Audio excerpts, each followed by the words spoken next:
আযুবিল্লাহি মিনাশ শাইতানির রাজিম বিসমিল্লাহির রহমানির রহিম। রমজান মাস রহমতের মাস, সিয়াম সাধনার মাস। গত বছরও অনেক মানুষের সাথে একসাথে নামাজ পড়ছি, অনেকে আল্লাহ ডাকে সাড়া দিয়ে চলে গেছেন। আমরা তো নগণ্য মানুষ, আল্লাহর কাছে দোয়া করি। আলেমরা বয়ান করছে রমজান মাসে নাকি কবর আযাব মাফ থাকে, জাহান্নামের আগুন বন্ধ থাকে। আল্লাহ তাআলা কিয়ামত পর্যন্ত তাদের জাহান্নামের আগুন থেকে আল্লাহ তাআলা রব্বুল আলামিন মাফ করে দেয় এবং আমাদের পূর্বপুরুষ অন্ধকার কবরে শাহিদ আছে আল্লাহ তাদেরকে যেন ক্ষমা করিয়ে দেয়। আমাদের জন্য দোয়া করবেন। আল্লাহ তাআলা আমাদের প্রতিটা কাজ, প্রতিটা চিন্তা আছে একমাত্র আল্লাহ রাজি খুশির জন্য হয়।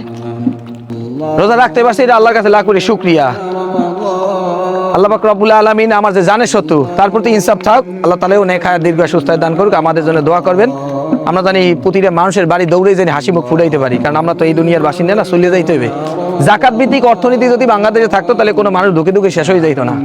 জাকাত ভিত্তিক অর্থনীতি না থাকার কারণে আজকে মানুষ বিনা চিকিৎসায় টাকার অভাবে দুঃখে দুঃখে শেষ হয়ে যাইতে আছে।